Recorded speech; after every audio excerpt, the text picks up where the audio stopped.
Kange, welcome to In Her Shoes. Thank you so much for being here. Thank you for having me. I'm really excited about this opportunity and congrats on In Her Shoes. Thank you so much. And where are you today? Are you home today? Where's home for you? I'm home in downtown Brooklyn on a Friday and really excited for the weekend. Awesome. Excited to hear. I mean, the weather's probably got to be a lot better where you are than where I am. And How's I the know weather where some, you are? I mean, it's London, it's grey. I mean, what else do you expect? But yeah, Well, summer's move in. to New York. Well, I don't tempt me. It doesn't take me too much to get over there, so I'll find a reason. But I'm so glad to have you here and super excited for our conversation for a number of reasons. I think you're an absolute powerhouse, and I know that your career and your journey is just something that is going to add tremendous value to our listeners.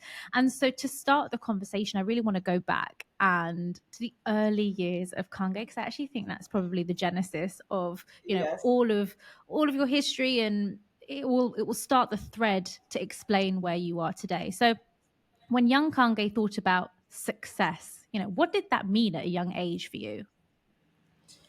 It's such a good question. Growing up, my parents are immigrants from Uganda and East Africa, and both have their own separate, unique stories. But when you think about the common denominator between the two, what was most important to them was education. They always told us if you get an education, no one can take that away from you, and that is the vehicle to any success that you will ever see. And so that was my initial impression of success. So we were never allowed to skip school. They always helped us with our homework. We were encouraged to go to the best schools that we got into. And so at that time, I thought, as long as I get good grades, the world would be a good place. That's incredible. And you mentioned with childhood, it was mum and dad both at home. Did you have any siblings? Yes, I'm a middle child. I always joke that means I know how to manage up and down. Yes, Whether or not that's true. We're explains a all lot pretty much, actually. yeah, exactly. But we're all pretty much equally spaced out. My brother is 2 years older. My sister is 2 years younger. Okay. Okay, awesome. So your brother is older. Did that have an impact on you? Like, was it, kind of I want to follow in his footsteps? How was that for you having an older brother? Very much so. I always really wanted to be like him. I copied him in most of the things that he did in his life, at least growing up. And Okay. the good thing is he never made me feel like I was being a nuisance for doing so. Um, Even as extreme as, so he was always a pretty good athlete. And so in middle school, I decided that I wanted to play tackle football, tackle American football, and be the only girl on the team because he played football. And so I told my mom, and she said, "Sure." I think she thought I just wouldn't actually do it. So she's like, "Yeah, of course, you can play." And so that summer, he taught me all the plays, and we would like pretend to tackle in the front yard in preparation for the first day. And I went, and I was terrified, but I ended up doing it for 2 years, and it was probably one of the most impactful things I've ever done. Believe it or not, back then I was actually shy and a little bit more timid, and now as you know, I'm Really? not at all. I know. Right? But it gave me this confidence because, first of all, I'm in a less credible position. At least in middle school, seventh and eighth grade, you're about the same size as the boys. So, from a size perspective, it wasn't that unmatched. And so Right. that helped me to know that, okay, yes, they think I'm probably not going to be as strong, but I was faster. I actually ended up being the team captain. It was a Oh my great word.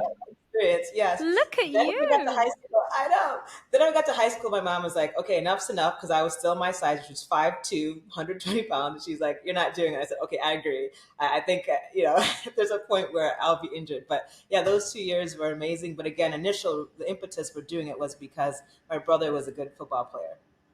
This is incredible. And so you really did have that almost like competitive, ambitious drive from a really, really young age. Yes, You also grew up in and around the Michigan area, right? Was it yes. Ann Arbor that you grew up? I went to school in Ann Arbor, good memory, but Okay. grew up in East Lansing, Michigan. Okay. And obviously highly educated, and it was a very diverse environment. How, as a young Black woman, did you feel growing up kind of in that ecosystem in that area? Yeah, so actually, my community was not diverse at all. It was basically all Caucasian. I did not have a Black friend until I was 18 years old. Wow. Um, right, of course, I had relatives and so forth, and I had some Black acquaintances, but really, I didn't really have friends. And so Mm. because I didn't know anything else, I didn't think it was strange. And back then, I was watching media like 90210 and Felicity and all these shows where everybody was white. So I just thought the world was white, and I just didn't Yeah. think it was strange. But I remember when I was a little bit older, maybe I was 16 or so, and I always had a lot of friends as well. My mom said, I just think some of your friends might not actually be your friends. And I was thinking, being young and dumb, I was like, you're just jealous that I have more friends than you. Like, so she, right. But in hindsight, I know what she meant, and I definitely experienced racism, but I just really didn't know that until I went to college. I had more people of color in my network and just realized that there were some really inappropriate things that happened. But I think that's part of the experience now. As you know, I work in tech. I'm always the minority, whether you're like a woman, age, race, everything. And I know how to conduct myself, even though it still is very hurtful when things happen. And I'm very aware of all the environments, but at least I know how to, from the outside, fit in because I've had to do it basically forever. It's so important because I think even I resonate with it because when I was growing up, it was a very similar situation. Yeah, Parents were all about education, and it right. was go to the best school that we can get you into based on your skill set and your knowledge. But my Yeah. school was predominantly it was a predominantly white school, and I obviously grew Mhm. up feeling like I stood out, feeling like I was kind of the black sheep, but I didn't Yeah, know that that feeling was any different to maybe what other people were feeling. But what I did exactly. start yeah, but what I did start to recognize is like there were things that I wasn't allowed to do. So I wasn't allowed to, go and hang out on Fridays after school in, in you guys call it the mall, but in like our shopping center. And I would have Interesting. to come straight home. And Hmm. so even developing friendships at a really young age, I felt was something that I found quite hard because there Hmm. was this lack of synergy between the culture that I was brought up in versus the culture that I was surrounded with, predominantly in my day to day life. So I think it's a really interesting piece of the puzzle for anybody and for you as well, because how did that change, or did it change when you went to college, university, because you studied a STEM degree? What was Hmm. that like? From a social side, I remember the second year of university, I met this woman. She's Indian. She was kind of confusing to me because she's Indian but grew up in East Los Angeles and had a very thick Latina accent. But she also Wow. looks, I was like, who is, and she's very loud and boisterous. And I had just never met anybody like her before, ever. And I was Yeah. almost scared of her because also she's from LA. She seemed cool. Cool. I remember right? And I'm from Michigan. And so she came into my dorm room. And so back then I was still really close to a lot of my friends from high school. So I had all these pictures on the wall. And it was like all of my white friends and me, of course, stand out. And so she looked at my pictures and she said, how come all your friends are white? And I remember thinking and saying, who else would they be? I like literally didn't understand what she was saying. And she was like, okay, this weekend, I'm going to take you to a black party. I just was like, what does that mean? I mean, how do you, like, first of all, you're not black, one. And second, I just didn't get it. So anyway, she did. We went to this party. Everyone there was black. And I was just like, whoa. And I also felt uncomfortable because, I grew up Ugandan American. I don't really, at the time, didn't really understand the Black American experience. I felt like I looked different, whether I did or not, I don't know. But yeah, so that was and so it was funny. It took her to bring it out of me. I also, she was very, kind of intrusive. We're very close now, but she also looked at my Mm. closet and she said, your clothes are all dark, like black. Back then, I thought black pants was like what you wore when you wanted to dress up. And she's like, you have such beautiful skin. You should always wear pastels and white because it looks so good on you. And again, no one had ever said that to me before. And to this day, when I go shopping, I think about her. I'm like, okay, I can't wear black because I look good in all the colors. You know what I mean? Yeah, and I love the dress, by the way. Loving the Yeah, right. pastel. Yeah, it I know. definitely does to you. Exactly. Thank you. So personally, that was it. But on the computer science side, which was my major, I had the same experience as probably high school, which is, no women, no black people, everything like that. And also, a lot of people in that major grow up playing video games or like really into computers. I didn't have that background. And so I also Mm. felt behind that I didn't have this natural passion for computers. And so it was a really hard time from academic side. I studied a lot. I didn't have a natural talent in programming, but I made it through, but it was not easy. Did you know, kind of after or whilst you were doing the degree, even as you were coming to the end of it, what you wanted to do next? I didn't. And I think that Yeah. was hard because I didn't have a line of sight. I just knew that this was a degree that people thought was impressive. So I thought, well, that must mean that someone is going to want to hire me. But Right. I didn't know what the role, I mean, I knew at the time the hot companies to work for, like Amazon, Microsoft, just starting Google, and they paid a lot of money. So I thought, okay, if I can get the big offer from one of those, then I guess that's why I'm here. But I couldn't visualize the specific role I'd want to do or like where I'd want to live from a city perspective, all that stuff. I didn't know. It's so interesting, isn't it, that we as young humans go into education, we walk out with a shoulder load full of debt, and we Right. don't actually know what's the next best step for us. Yes. And I do think sometimes there is a gap in the education system where there's a need to help young people, based on their skill set, help them navigate and guide into what should come next. Because Yes. more often than not, you find people leaving university, and I don't know if this was the same for you, but going into jobs where, and yeah, I understand the trial and error thing and kind of going Hmm. into jobs where you learn a lot, but then it takes maybe 3 to 5 years to figure out what it is you're actually really good at. Was it the Yes. same for you? Definitely. Definitely. It's also because I think computer science I studied it because I used to always be an AOL Instant Messenger chatting with my friends.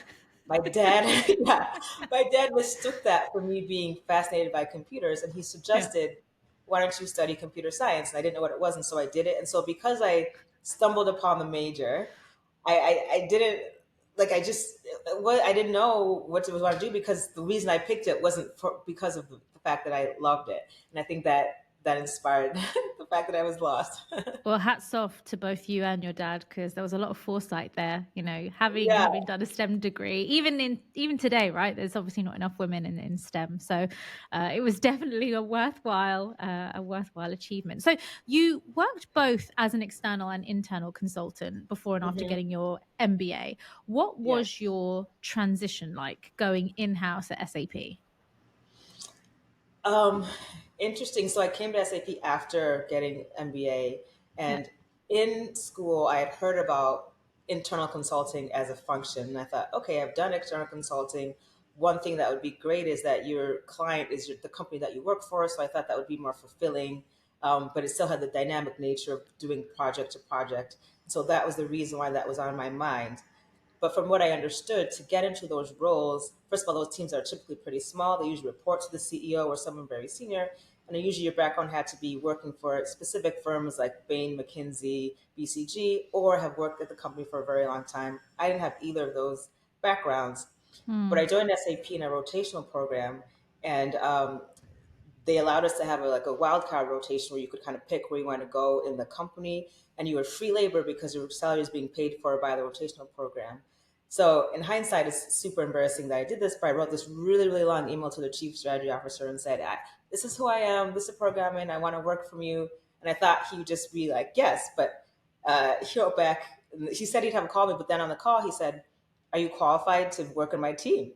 And I said, "No, I don't." I was like, "But I'm a fast learner and I'm really excited." And he was like, "Well, the rotation is short. I don't have time to train you. I don't see Yeah. what I would get out of this." And I just was so surprised, And then I just wore him down. I kept week after week just bugging him, being like, "This, let me come." And finally, he said, "Okay, you can do a rotation in my team," which was only 6 weeks. Turned out going well, and then he hired me afterwards. But it was brute force by by You doing know that. what? It was brute force, but my gosh, that's a testament to you in terms of the relationship that you built, because he, ultimately could have still said no, but you clearly Right. won him over by your proactivity. And if that's a testament to your work ethic and the way that you apply yourself to anything, be it something you know or you don't know, you want that person as part of your team. Thank So that, you. And he told me yeah, that like, later. He said, "You're the hardest working person I've ever worked with." And it was such a compliment because he's a very hardworking person. So you're right. I think I've never been the smartest or the most fit, but I have the hustle to just maybe go further than other people aren't willing to do. And that's how I've gotten doors open for me. I love that, because I think there's so much truth in the things that you've just said there, which is about applying yourself and the hustle and the proactivity to getting what you want, rather than kind of just saying, well, I've got the skill set and I've come out with the first, so hand it to me on a plate. This, Right. pay and the job title that I now expect. So there's definitely a difference between those that talk versus those that do. Mm-hmm. Yeah. Agree. At what point in your career did you start managing people? Very recently, in the last 2 years, I've always wanted to. I've had mentees and I've had interns and people from my same rotational program working in my team, but never officially. So it's been recently. Okay. And when you look back at your career, did you, so obviously being in the IC roles, the individual contributor roles, and then moving over to management, did you feel that it was like a natural transition? Obviously, there's a big difference focusing on kind of your role and you achieving, and then switching that to managing people. Do you feel that, and luckily it was within the ecosystem of SAP, so I can imagine that was great, but how were you supported in that transition to be able to support the folks in your team to do and be better? A lot of it was, well, one, I've had a lot of different types of managers, really good, really bad. And actually, I think learned a lot more from the really bad ones than the good ones. And so when I went in, I was very clear about the type of manager I wanted to be. I knew exactly what I wanted to do.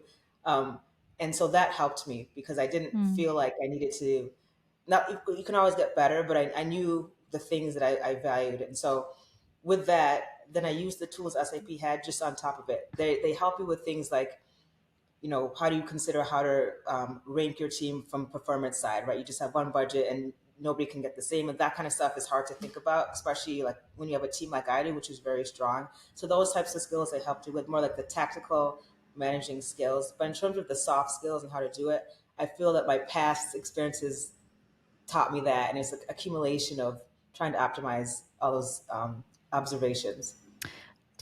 Were most of your managers in the past men, or were there some women in there as well? I have a woman manager now. I don't think before that I ever had a woman manager. Wow. No, I didn't. Yeah. I think it's a real, a telltale sign of kind of the state of the world, as it pertains to women in leadership. Hmm. And, how do you feel about the tide changing and you being a part of that as a woman leader in, a really quite significant strategic role at SAP? How do you feel that you want to contribute to making it a better place for women in leadership? I just want to be an example. I want people to look up and see a positive person. But I also want to make sure that when I'm hiring for my team, that I think about diversity holistically. Like I think there's this trend where people think we need more women, and they just go from no woman to all women, and that to me doesn't make any sense, right? And so I always want to make sure that I'm considering men in every conversation that I have, although I have a bias for women. Yeah. I get that. I get that. And so I think that's probably natural in some ways because I heard something the other day that was actually an awful thing I heard, but it was essentially men in the 1990s talking about how they perceived women and the gender roles. And I Okay. think that some people used to think that feminism was very focused all on women and that actually it Okay. excluded men. And actually it's something that I really wanted to get across in this podcast as well, which is that it may be called In Her Shoes, but this isn't just for women. This is a No. place for everybody to listen, learn, and understand, because I actually think that that's what's going to be required to make those changes at the top to ensure that the right people rise. And some of those are going to be women, and absolutely some of those are going to be men, but it's about making sure that everybody has the equal opportunity, right? Yes, absolutely. I just started being affiliated with an organization last week that I really like called Him for Her, which is about getting more women on public boards. But of course, because there's more men on public boards, we need to rely on these men to help us get on the boards, right? So it's really powerful men that have raised their hand to say, I want to increase my network of powerful women that I can recommend for boards, and then we can work together side by side. I love the concept. Yeah, totally. That sounds awesome. So it was him for her, right? Yes, I'll send you the info. You should definitely be Yeah. part of the network. I will definitely look at that. That sounds amazing. So you've now spent like over a whopping 10 great years at SAP. You now obviously serve as their VP of the accelerator SAP.io, which is actually where we met. And I Yes. can only assume this is an incredibly rewarding role from a mentorship perspective and supporting and identifying like the most latest and most innovative emerging tech and obviously their executives. So Uh-huh. tell us a bit about your role and why it's so important for you to be a part of it. I love my role. I've been at SAP for over 12 years, and this is the best role I've had. No disrespect for the other people I worked in previous roles, because it's the only role I've had where I can actually touch and feel the impact. Before, I think I was more just influencing, making recommendations, but didn't really have any of the full decision making power. So my role now is, as you mentioned, I lead SAP IO, which is SAP's external accelerator for North and Latin America, where we just get to go out into the market and find the most interesting companies like Zuvu, the company you work for, and bring them into SAP's ecosystem. But on top of that, what makes it awesome, besides just learning about the innovation, is we are very intentional about finding companies managed or led by underrepresented people. And I think if you know about investing, then you know that there's just a very small demographic of people that get venture capital. But of course, it does not reflect the people that are actually innovating on new ideas. And so, as a company as big as SAP, if we can say that we are going to support these individuals and help them scale, then that has global impact. In addition, SAPIO is non-dilutive, so we don't invest in the companies and don't take equity, and we focus on the business development side, which is helping startups get big contracts with SAP customers with a revenue share. And so when you are a founder, especially an unrepresented founder, going to having a direct sales model into a corporation, that's really, really hard, right? First of all, what's the buying group you're trying to sell into? Who's the individual who makes the decision? And then how do you get to that person? So if SAP can reduce all those barriers and help these startups get revenue, then maybe they don't even need to fundraise and they don't have to give up that equity because they're getting these contracts. And I think that is the most impactful thing that we can do. It's such a phenomenal initiative, and I'm not being biased, but obviously having been and seen and explored kind of obviously the other tech houses as well, I've always been amazed at how SAP and then inadvertently SAP IO have been able to lead and really be a market leader in this approach of wanting to Yes. support young startups and really integrate them into the ecosystem of SAP, making you feel like you're part of it. And Hmm. so I can only recommend it as highly as I possibly can for any, Thank you. startup young company, because it really has transformed obviously the company that I work for, and taken us to the next level. So in terms of like when you think about interviews or moments where you needed to feel the most confident, Kange, in those moments, what shoes do you wear? My mother's shoes. She was just an amazing person. She passed unfortunately in August 2022. Coming up in a So couple days is sorry. the anniversary. Thank you. And just an amazing inspiration and my biggest cheerleader. And so when I think about going on stage, I just channel her and I can Sure. picture her, cheering me on. And that gives me the most confidence. She has a ring that she wore. And so I put the ring on, and that makes me feel like I'm wearing her, so to speak. And so that gives me the the shoes that I need That's to such a rock wonderful it. answer. And Yes. I appreciate you so much. And I wish I was there in person because I just want to give you a big hug because that is such a Thank lovely you. answer. And I'm so glad that you have those moments where obviously before you go and you deliver a keynote, and I've seen you do some incredible sessions before, and so I know those moments before you're about to go on stage with all the lights and the mic, that you have that moment of just connection, grounding, and it just fuels you with that confidence. So that's incredible. You Thank you. if we switch a little bit to kind of your personal life, how Uh-huh. and the reason I do this because I feel another reason why I started the podcast, and I speak about it quite candidly, which is I'm 34. I'm Mhm. also at a pivotal point in my career, but also in my personal life where I've at some point probably got to think about, do I want to have kids or do I not want to have kids?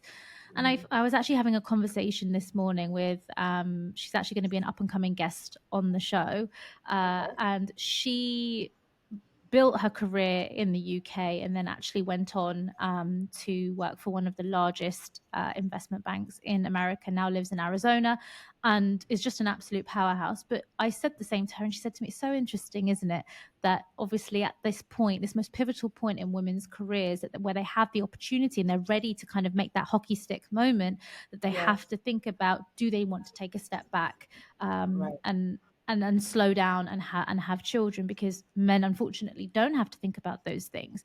How do Hmm. you see that for you and kind of your life? It's a good question because you're right. Right when you have the arc of your career is also when you need to make a decision about having kids. I, for some reason, growing up, have never really had the aspiration to have kids. I know people dream about their wedding and having a family. It hasn't been something for me. I really love kids. I have nephew and nieces, and I've decided that I think an aunt is the best role for me Job, because I get yeah. to spend time with them, right? And then sit back. Bringing my mom into the picture again, she was a fantastic mom, and one of the things that she did was she basically canceled her life, and we were her 100% focus. I mean, she lived and breathed for us, and I think that's the kind of mom I'd want to be. And so I know if I was a mom, my life would be completely different. I travel all the time for personal and for professional. I like to go. I mean, everything I do, I would change, and I don't think that I'm in a position now where I'd want to change it, even though it would be gratifying in a different way.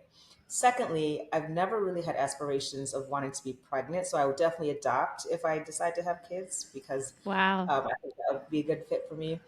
But likely, probably not with the kids. But you never know. But this is also an interesting thing, because I think that there's also that's totally cool and okay. And exactly, you say, if you ever do choose that maybe one day you may want to, the fact that you're saying that you would choose to adopt in those moments is just so admirable, because there are so many young children, young humans that need homes. And Yes, so it doesn't actually mean that you need to provide it yourself, but it's actually just that concept of being able to give back in any way that you can, to again, to the next generation. yes, Have absolutely. you have you ever felt pressured by society to do those things? Yeah, I've found that, especially in a work setting, somehow you're less credible if you're not married or don't have kids. You're seen like Yeah. irresponsible, or I mean, I'm a lot younger than I look, but people assume a lot of things when you don't have a family. And also, Mm. like, even respecting boundaries in terms of the hours that you work, right? If there are people on my team that say I have to leave at 5 to pick up my kid from daycare, and I say I have to leave at 5 because I want to go to spin class, that doesn't seem as responsible. But I'm like, this. You should be happy that I'm trying to keep myself healthy, you know. And And mental health, so, yeah. exactly, and I think so. That's frustrating, definitely. I have friends that even wear a wedding ring that aren't engaged because it gives them some more clout, and I believe that. Yeah. So, yeah, in the workplace in particular, I feel it added to the reasons why people think I'm less credible. you know. Well, and it's something that I really hope to change, because, as a woman, somebody who's been through and had to sacrifice a lot to progress in her career, and that's relationships, that's time, that's energy, that's friendships. I respect any woman that's got to where she is and, hasn't found the one, or is deciding not to have kids, because those are also admirable things, because Mhm. what's right for you. And I Right. think that we have to get rid of that, that false narrative that if you haven't got a family and that you're not settled, that it makes you less worthy in some ways of progression in the workplace. Hmm. Yes. When I you, also yeah. remember, I'll tell you a quick funny story. So Mm. around the holidays or so forth, people will say, "Oh, my kid is coming home from college or whatever." So I really want to make sure I'm home around the holidays and working less to spend time with my kids. And I said, "Well, I am the kid. I'm going to my parents' house, and they want to see me. So we are the same scenario here. You know what I mean?" Like, I love, so, yeah, that is very true. yeah, I can definitely resonate with that a lot. I still will definitely take on the child role in any way that I possibly can to absorb that goodness from my parents, for sure. right. So when you look at your hires, Uh huh. what or if you're looking to hire somebody new, because I know that there's Hmm. probably going to also be listeners who are thinking about their next job, thinking about their Hmm. next role. As a leader in an incredible organization, what are some of the things, the key ingredients that would stick out to you that would make you think, oh, God, yeah, I want to speak to that person? Yeah, this is fresh because I hired three new people this year. Um, First of all, someone that has a whatever it takes attitude, right? They understand that there is a job description, but you're going to have to do things outside of the job description. Are you willing to really roll up your sleeves and just get the work done? Yeah. That's really important. Um, do we have a natural chemistry? Can we bond on something? And that doesn't mean I want to hire people that are like me because that, of course, doesn't help diversity. But sometimes even when we're very different, then we bond on that. Like, oh, you love to scuba dive. I've never done that, but I love that you're passionate about it. So we can bond on your passion for that, or you know what I mean. Um, so that's one. The third is understanding of what you're getting yourself into. So have you done research on the team, on the role, on me as a Mm. leader? You know, do you know what's happening? Because if you've done the research, it makes me think that you're serious about the role. Which is, they're all such great pieces of advice. I mean, obviously, we connect over karaoke, which is, Yes. oh, Among many that's things, but that is the main thing. Yes. it's the main thing, definitely. And in turn, like then flipping it, what would be some like negative themes that you think, oh, perhaps that wouldn't really be for me? Something that maybe, and the reason I ask this because I think it's important as people are Mhm. preparing to apply for new jobs or they're thinking about how they reframe their CVs. What are some of the things that you see on CVs that kind of turn you off a little bit? Someone that's not self-actualized and the perception of yourself doesn't match the reality, you know, Yeah, like you can tell yeah, someone that's super cocky and you can tell they're very much inflating their background, and when you dig deep you realize there's just nothing there, yeah. right? And don't get me wrong, I'm all about framing your background in a way that makes sense for the role, but there's ways to do that where you're not just like completely again inflating it. Being an And ass. Yeah. so exactly, and so you can pick it. Or I see this with founders too. They'll reference something that I actually know about. Like maybe they'll say that they have a relationship with somebody that I know. I check into it. They don't. So, it's like, first of all, you should know Oh, who my network is so that you don't get caught in this lie. That kind of right. stuff. The dishonesty from the beginning. You think if you're doing that now, it's just going to get worse if I were to hire you. Oh my God, for sure. So if you could speak to a younger Kange Yeah. after this incredible journey that you've taken, the highs, the lows, the everything, if you look back to her now, the captain of the football team, and she was still ambitious back then, what would the one piece of advice that you would now give her, knowing everything that you know now? Oh, I think I've always been a direct person, but there are times when I think, okay, in this moment, I probably shouldn't say anything because of who I'm talking to or because I don't know, whatever. But usually, I should have spoken up in general. There's probably a couple of exceptions. And of course, you have to do it in a way that's respectful and professional. But there's been times where I thought, man, there's no going back now because I have to go back now and say it, it's not going to have the same impact. Effect. And I just sometimes it haunts me like, oh, I wish. And sometimes you don't have the words though, so even if Yeah. you want to, just. But yeah, I think as much as you can speak up and let your voice be known, the better. I appreciate you so, so much. And thank you for all of the advice and wisdom that you've shared today, because I know it's just going to add so much value to our listeners. So thank you so much once again for joining us. And I'll Thank you for definitely speak having to me. you It was soon. so fun. It went too short. We could have done this for 2 more hours.